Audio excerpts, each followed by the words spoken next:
যারা কলকাতা বিশ্ববিদ্যালয়ে ইতিহাস অনার্সে 6 সেমিস্টারে পড়ছো, তোমাদের যে সিসি 40 পেপারটি রয়েছে 14 আন্তর্জাতিক সম্পর্কের ইতিহাস, এই পেপারটির একটি গুরুত্বপূর্ণ টিকা প্রশ্ন।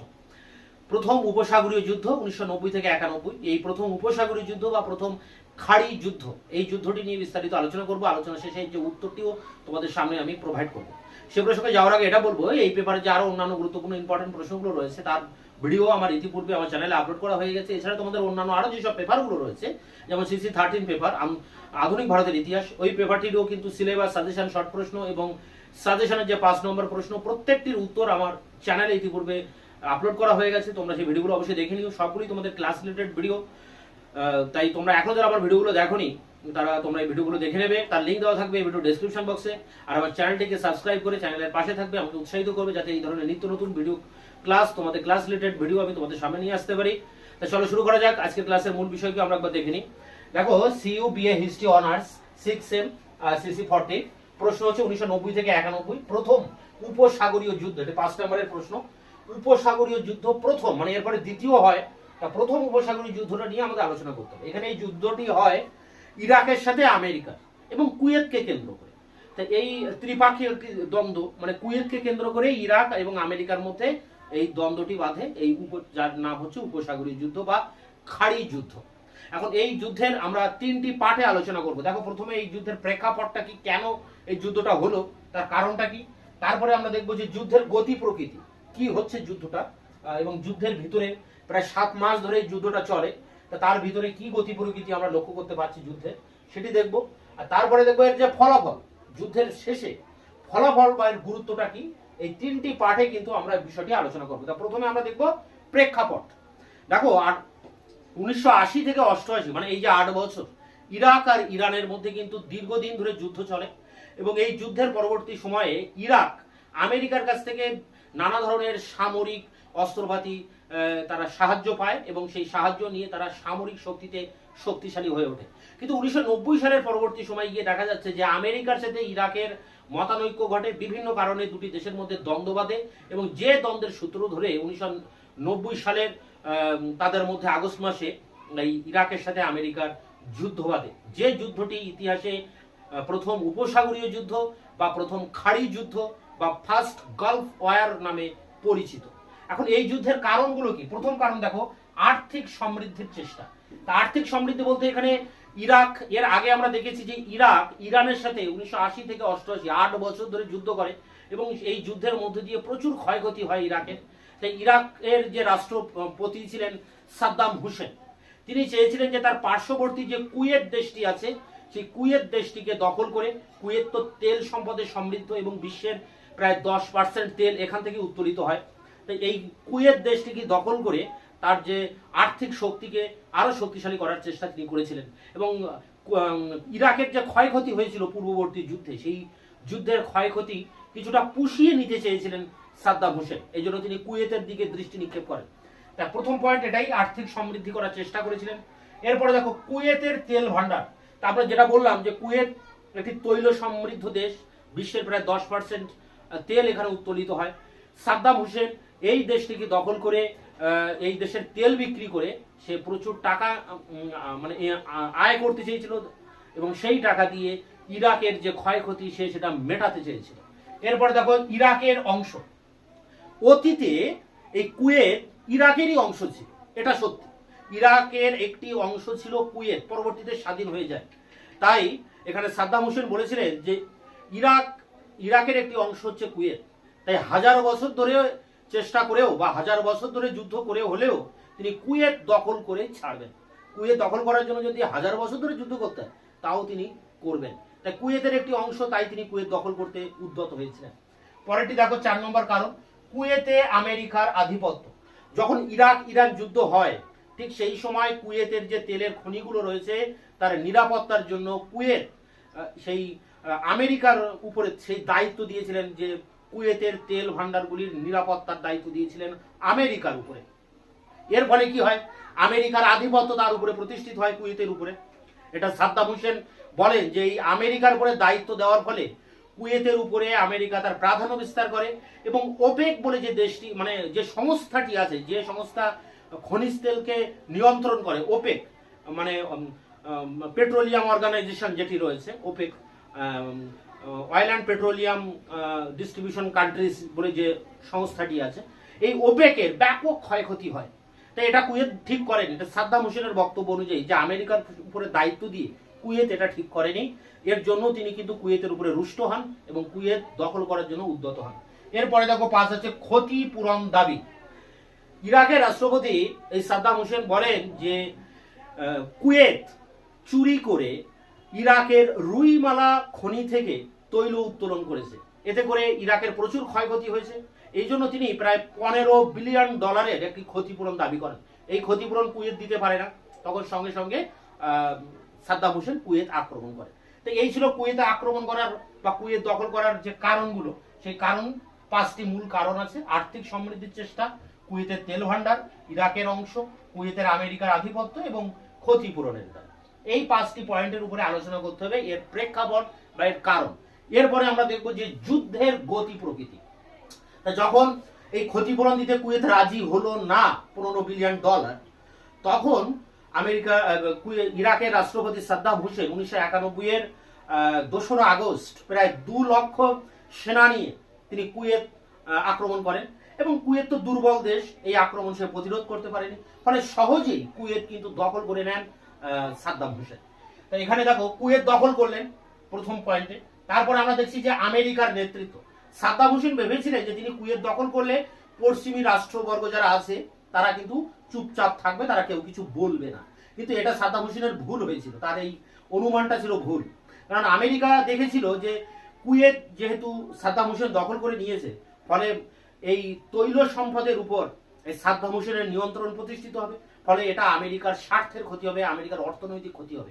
এই জন্য আমেরিকা এর বিরুদ্ধে প্রতিরোধ করার জন্য উদ্যোগ নেয় এবং সে তার প্রয়োজনীয় ব্যবস্থা গ্রহণ করতে শুরু করে। এই জন্য বলা হচ্ছে যে এখানে আমেরিকা নেতৃত্ব দিচ্ছে এই কুয়েতে ইরাককে প্রতিরোধ করার জন্য।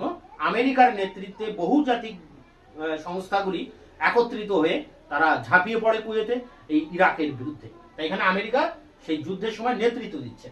জাতিপুঞ্জের উদ্যোগ, তা জাতিপুঞ্জ সরাসরি বলে কুয়েত এখানে আক্রমণকারী এবং কুয়েতের বিরুদ্ধে সমস্ত সদস্য দেশগুলিকে, মানে জাতিপুঞ্জে যেসব সদস্য দেশগুলি ছিল তাদেরকে কুয়েতের বিরুদ্ধে সব রকম সম্পর্ক, মানে বাণিজ্যিক, সামরিক, অর্থনৈতিক সব রকম সম্পর্ককে ছিন্ন করার কথা বলে।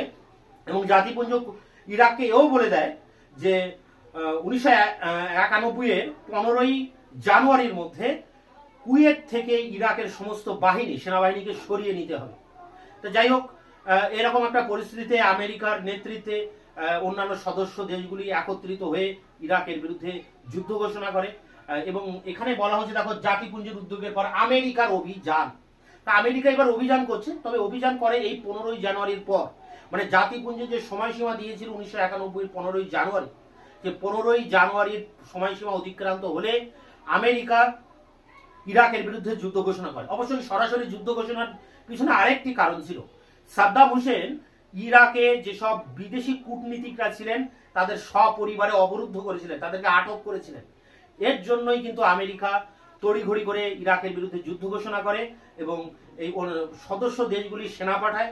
এই সমস্ত সেনাদের নেতৃত্ব দেয় আমেরিকা এবং আমেরিকার নেতৃত্বে, আমেরিকার রাষ্ট্রপতি ছিলেন জর্জ ডব্লিউ বুশ, সেই বুশের নেতৃত্বে আমেরিকান বাহিনী ইরাকের বিরুদ্ধে যুদ্ধে নামে কুয়েত। এরপরে দেখো যুদ্ধের ফলাফল। তা যুদ্ধের ফলাফলে দেখবো আমরা সাদ্দামের বিরুদ্ধে বিদ্রোহ। যুদ্ধ যখন চলে তখন ইরাকের ভিতরেই দেশের জনগণ সাদ্দাম হোসেনের বিরুদ্ধে বিদ্রোহ করেছিল। এর জন্য সাদ্দাম হোসেন বহু মানুষকে নির্বিচারে হত্যা করেন। এছাড়া আমেরিকা যে প্রচুর পরিমাণে এই যুদ্ধে গোলা বারুদ, বোমা এগুলো ব্যবহার করে, যার ফলে প্রচুর মানুষ মারা যায়, অসংখ্য বেসামরিক লোক কিন্তু এই যুদ্ধে হতাহত হয়। এরপর ইরাকের ক্ষয়ক্ষতি বলতে আমেরিকার এই বোমা বর্ষণের ফলে ইরাকের ব্রিজ, সেতু, প্রাসাদ, বড় বড় ভবন, রেলপথ এগুলো ধ্বংস হয়ে যায়। ইরাকের প্রচুর জনগণ মারা যায়। তা ইরাকের প্রচুর ক্ষয়ক্ষতি হয়, প্রায় 7 মাস ধরে এই যুদ্ধ চলে এবং এই যুদ্ধে প্রচুর ক্ষয়ক্ষতি হয় ইরাকে। এরপর দেখো মার্কিন নিয়ন্ত্রণ। তা আমেরিকা চেয়েছিল যে কুয়েত থেকে ইরাকের বাহিনীকে সরিয়ে দিয়ে কুয়েতের উপরে আমেরিকার নিয়ন্ত্রণ প্রতিষ্ঠা করতে এবং পাশাপাশি ইরাকের সিংহাসন থেকে সাদ্দাম হোসেনকে সরিয়ে দিতে। এবং এই দুটি কাজেই কিন্তু আমেরিকা অনেকটাই সফল হয়েছিল। কুয়েত থেকে ইরাকের বাহিনীকেও সরিয়ে দিয়েছিল, আবার ইরাকের সিংহাসন থেকেও সাদ্দাম হোসেনকেও সরিয়ে দেওয়া হয়েছিল এবং সাদ্দাম হোসেন একসময় ধরা পড়েন, তার ফাঁসি হয়। এরপরে দেখো কি বলা হচ্ছে যে ইরাকের উপরে নিষেধাজ্ঞা। ইরাকের উপরে নিষেধাজ্ঞা বলতে জাতিপুঞ্জ ইরাকের উপরে কিছু নিষেধাজ্ঞা আরোপ করে এবং ইরাক সেগুলো মেনে নিতে বাধ্য হয়। যেমন 3টি নিষেধাজ্ঞার কথা এখানে আমরা বলতে পারি। প্রথম নিষেধাজ্ঞা যে ইরাকে যে সমস্ত পারমাণবিক অস্ত্র রয়েছে সেগুলোকে ধ্বংস করে দিতে হবে, নতুন করে কোনো পারমাণবিক অস্ত্র পরীক্ষা করা বা গবেষণা করা চলবে না। আর ইরাকের যে কুর্দ অঞ্চলটি আছে, সেই কুর্দ অঞ্চলটি উড়ান মুক্ত করতে হবে। তো এগুলো সবই মেনে নেয় এবং এগুলোর ভিতর দিয়ে কি হচ্ছে যে এই যুদ্ধে জয়লাভ করছে আমেরিকা, ফলে আমেরিকার যে রাষ্ট্রপতি জর্জ ডব্লিউ বুশ এই যুদ্ধে জয়লাভ করার ভিতর দিয়ে তার যে সম্মান মর্যাদা অনেকটাই বেড়ে যায় এবং আমেরিকা এক মেরু বিশ্বের দিকে অনেকটা এগিয়ে যায়। এক মেরু বিশ্ব মানে বিশ্বের সুপার পাওয়ার হিসেবে আমেরিকার উত্থান ঘটে এবং আমেরিকা এখানে একটাই মেরু, আমেরিকাই মানে আমেরিকাই হচ্ছে সর্বশক্তিমান, আমেরিকাই শেষ কথা। এই যে এক মেরু, বিশ্ব আগে 2টি মেরুতে ছিল, যখন সোভিয়েত ইউনিয়ন ছিল, ঠান্ডা লড়াই ছিল, একদিকে রাশিয়া একদিকে আমেরিকা, 2টো মেরুতে ভাগ ছিল। কিন্তু এখন সোভিয়েত ইউনিয়নের পতন ঘটেছে 1991 এর পর, অতএব এখন বিশ্বে এক মেরু হয়ে গেল, একাই আমেরিকা কিন্তু মাথা তুলে দাঁড়িয়ে থাকলো। তা সেই দিকটা এগিয়ে যাওয়ার জন্য অনেকটা এগিয়ে গেল এই যুদ্ধের ভিতর দিয়ে। তাহলে দেখো এখানে বলা হচ্ছে যে উপসাগরীয় যুদ্ধ, এই যুদ্ধে তাহলে আমরা 3টি পার্টে আলোচনা করলাম। প্রেক্ষাপট মানে তার কারণগুলো কি, এই কারণগুলোকে আলোচনা করব। যুদ্ধের গতি, যুদ্ধ চলাকালীন কি কি অবস্থা হচ্ছে, কুয়েত দখল করে দিচ্ছে সাদ্দাম হোসেন, আমেরিকা সেখানে নেতৃত্ব দিয়ে তার বিরুদ্ধে যুদ্ধ করছে, জাতিপুঞ্জ উদ্যোগ নিচ্ছে, জাতিপুঞ্জ নিষেধাজ্ঞা জারি করছে ইরাকের বিরুদ্ধে এবং একটা সময় আমেরিকা অভিযান করে কুয়েত থেকে ইরাকের বাহিনীকে সরিয়ে দিচ্ছে এবং সাদ্দাম হোসেনকেও ইরাকের সিংহাসন থেকে হটিয়ে দিচ্ছে। এবার ফলাফলে ইরাকের প্রচুর ক্ষয়ক্ষতি হচ্ছে, সাদ্দাম হোসেন পরাজিত হচ্ছেন, তাদের ইরাকের বহু সেতু, রেলপথ, ব্রিজ এগুলো ধ্বংস হয়ে যাচ্ছে, প্রচুর মানুষ মারা যাচ্ছে এবং পাশাপাশি দেখা যাচ্ছে আমেরিকার রাষ্ট্রপতি জর্জ বুশের সম্মান অনেক বেড়ে যাচ্ছে এবং আমেরিকা এক মেরু বিশ্বের দিকে এগিয়ে যাচ্ছে। তো এই 3টি পার্টে কিন্তু 3টে প্যারা করতে হবে। এই কারণগুলো নিয়ে একটা প্যারা, যুদ্ধের গতি নিয়ে একটা প্যারা এবং ফলাফল নিয়ে একটি প্যারা দিয়ে, এই 3টি প্যারাতে 250 ওয়ার্ডের মধ্যে এই 5 নম্বরের উত্তরটি আমরা এবার অন স্ক্রিনে আলোচনা করব। BA history honours 6 semester CC 14 প্রশ্ন হচ্ছে 1990-91 সালে উপদ্বীপের যুদ্ধ বা প্রথম উপসাগরীয় যুদ্ধ 1990 থেকে 91। প্রশ্ন মান 5, উত্তরটি এভাবে লিখবে। ইরাক ইরান যুদ্ধের সময় মানে 1980 থেকে 88 এবং তার পরবর্তীকালে আমেরিকার কাছ থেকে ইরাক বিপুল পরিমাণ অস্ত্রশস্ত্র লাভ করে নিজের সামরিক শক্তি বৃদ্ধি করে, কিন্তু কিছুকাল পরেই আমেরিকার সঙ্গে ইরাকের সদ্ভাব নষ্ট হয়। ফলে 1990 খ্রিস্টাব্দে আমেরিকার নেতৃত্বাধীন বহুজাতিক জোট ও ইরাকের মধ্যে যুদ্ধ শুরু হয়, যা উপসাগরীয় যুদ্ধ বা ফার্স্ট গালফ ওয়ার বা প্রথম খাড়ি যুদ্ধ নামে পরিচিত। পরের প্যারা দেখো, এর কারণটা বলা হচ্ছে 1990 খ্রিস্টাব্দে ইরাক তার প্রতিবেশী কুয়েত আক্রমণ ও দখল করলে প্রথম উপসাগরীয় যুদ্ধ শুরু হয়। বিভিন্ন ঘটনা এই যুদ্ধের প্রেক্ষাপট তৈরি করেছিল, যেমন এখানে 1-2 করে কারণগুলোকে লেখা হয়েছে। দেখো, ইরানের বিরুদ্ধে দীর্ঘ 8 বছর ব্যাপী যুদ্ধে ইরাকের বিপুল আর্থিক ক্ষয়ক্ষতি হয়েছিল। প্রতিবেশী কুয়েতের তৈল সম্পদ দখল করে ইরাকের রাষ্ট্রপতি সাদ্দাম হোসেন নিজ দেশের আর্থিক সমৃদ্ধি আনতে চেয়েছিলেন। 2 নম্বর কারণটি দেখো, পারস্য উপসাগরীয় অঞ্চলে তেলের খনিগুলোর প্রতি পশ্চিমী শক্তিগুলির লোভ সাদ্দাম মানতে রাজি ছিলেন না। সমগ্র বিশ্বের তেল ভাণ্ডারের 9.4% কুয়েতে রয়েছে। এজন্য সাদ্দাম হোসেন কুয়েত দখল করে পশ্চিমী রাষ্ট্রগুলির লোভ দমন করার উদ্যোগ নেন। 3 নম্বর পয়েন্ট দেখো কি বলা হচ্ছে, কুয়েত অতীতে ইরাকেরই অংশ ছিল, এজন্য সাদ্দাম হোসেন দাবি করেন যে 1000 বছর ধরে যুদ্ধ করে হলেও তিনি কুয়েত পুনরুদ্ধার করবেন। 4 নম্বর কারণ, সাদ্দাম কুয়েতের বিরুদ্ধে অভিযোগ করেন যে ইরাক ইরান যুদ্ধের সময় কুয়েত তার তেলের খনিগুলির নিরাপত্তার দায়িত্ব আমেরিকার হাতে ছেড়ে দিয়ে মার্কিন আধিপত্যের সুযোগ করে দিয়েছে। কুয়েতের এই কাজের ফলে ওপেক নামে তৈল সংস্থার সদস্য রাষ্ট্রগুলির যথেষ্ট আর্থিক ক্ষতি হয়েছিল। 5 নম্বর কারণ দেখো, সাদ্দাম হোসেন কুয়েতের বিরুদ্ধে অভিযোগ করেছিলেন যে কুয়েত ইরাকের রুইমালা খনি থেকে চুরি করে তেল উত্তোলন করার ফলে ইরাকের প্রভূত আর্থিক ক্ষতি হয়েছে। এজন্য তিনি কুয়েতের কাছে $16 বিলিয়ন ক্ষতিপূরণ দাবি করেন। কুয়েত ক্ষতিপূরণ দিতে অস্বীকার করলে সাদ্দাম হোসেন কুয়েত আক্রমণ করে। এরপরে দেখো এই যুদ্ধের গতি প্রকৃতি কি হচ্ছে। ইরাকের রাষ্ট্রপতি সাদ্দাম হোসেন 1990 এর 2 আগস্ট কুয়েতে প্রায় 2 লক্ষ সেনা পাঠালে দুর্বল কুয়েত তার কোনো প্রতিরোধই করতে পারেনি। সাদ্দাম কুয়েত দখল করে কুয়েতকে ইরাকের 19তম প্রদেশ হিসেবে ঘোষণা করেন। সাদ্দাম হোসেন মনে করেছিলেন যে তিনি কুয়েত আক্রমণ করলেও আমেরিকা বা পশ্চিমী শক্তিগুলি খুব একটা বিরোধিতা করবে না, কিন্তু বাস্তব ক্ষেত্রে তা হয়নি। আমেরিকা সহ পশ্চিমী দেশগুলি আতঙ্কিত হয়েছিল যে তৈল সমৃদ্ধ আরব দুনিয়া এইভাবে সাদ্দাম হোসেনের নিয়ন্ত্রণে চলে গেলে তাদের প্রভূত ক্ষতি হবে। এজন্য আমেরিকা সক্রিয়ভাবে ইরাকের বিরুদ্ধে প্রতিরোধ গড়ে তোলার কাজে নেতৃত্ব দেয়। সম্মিলিত জাতিপুঞ্জ 6 আগস্ট ইরাকের সঙ্গে সব দেশের অর্থনৈতিক ও সামরিক সম্পর্ক ছিন্ন করার প্রস্তাব দেয়। জাতিপুঞ্জ ইরাককে একটি চরমপত্র দিয়ে জানায় যে 1990-এর 15 জানুয়ারির মধ্যে কুয়েত থেকে ইরাক সরে না এলে ইরাকের বিরুদ্ধে সব ধরনের ব্যবস্থা গ্রহণ করা হবে। ইতিমধ্যে সাদ্দাম ইরাকে কর্মরত বিদেশি কূটনীতিকদের সপরিবারে অবরুদ্ধ করার নির্দেশ দিলে আমেরিকা ইরাকের বিরুদ্ধে সরাসরি সামরিক অভিযান শুরু করার সিদ্ধান্ত নেয়। জাতিপুঞ্জের সময়সীমা অতিক্রান্ত হলে আমেরিকার নেতৃত্বাধীন বহুজাতিক বাহিনী 15 জানুয়ারি 1991 ইরাক আক্রমণ করে। 7 মাস ধরে চলা এই যুদ্ধে নির্বিচারে প্রচুর বোমা ক্ষেপণাস্ত্র ব্যবহার করা হয়। শীঘ্রই কুয়েত থেকে ইরাকের বাহিনী সরে আসতে বাধ্য হয় এবং যুদ্ধে ইরাক শোচনীয়ভাবে পরাজিত হয়। এরপরে এই প্যারাটি লাস্ট প্যারা, ফলাফলের উপরে এই প্যারাটি আছে। প্রথম উপসাগরীয় যুদ্ধের ফলাফলগুলি আন্তর্জাতিক রাজনীতির ক্ষেত্রে খুবই গুরুত্বপূর্ণ ছিল। যুদ্ধ চলাকালীন সাদ্দামের বিরুদ্ধে দেশের অভ্যন্তরে তীব্র গণ অসন্তোষ ছড়িয়ে পড়ে, ফলে সাদ্দাম নির্মমভাবে বহু মানুষকে হত্যা করেন। বহুজাতিক বাহিনীর আক্রমণে ইরাকের প্রচুর ক্ষয়ক্ষতি হয়েছিল। বাগদাদ সহ ইরাকের বিভিন্ন স্থানে হাজার হাজার নিরীহ মানুষ নিহত হয়েছিল এবং বহু রাস্তাঘাট, সেতু, সৌধ প্রভৃতি ধ্বংস হয়েছিল। আমেরিকার লক্ষ্য ছিল কুয়েতের মুক্তি ঘটিয়ে ইরাকের ক্ষমতা থেকে সাদ্দাম হোসেনকে সরিয়ে মধ্যপ্রাচ্যের তৈল সম্পদের উপর নিজের নিয়ন্ত্রণ বজায় রাখা। বলা বাহুল্য, এ কাজে আমেরিকা অনেকটাই সফল হয়েছিল। যুদ্ধে পরাজিত ইরাক জাতিপুঞ্জের কয়েকটি শর্ত মানতে বাধ্য হয়েছিল। শর্তে বলা হয়েছিল 1 নম্বর 2 নম্বর করে ইরাকের মজুত করা পরমাণু এবং অন্যান্য মারণাস্ত্র নষ্ট করতে হবে। 2 নম্বরে আছে দেখো, পরমাণু অস্ত্র গবেষণা বন্ধ করতে হবে। 3, কুর্দ জাতি অধ্যুষিত অঞ্চল উড়ানমুক্ত অঞ্চল বলে ইরাক মেনে নেবে। উপসাগরীয় যুদ্ধে জয়লাভের ফলে মার্কিন রাষ্ট্রপতি জর্জ বুশের মর্যাদা যথেষ্ট বৃদ্ধি পায়। এর দ্বারা আমেরিকা এক মেরু বিশ্বের দিকে এক ধাপ এগিয়ে যায়।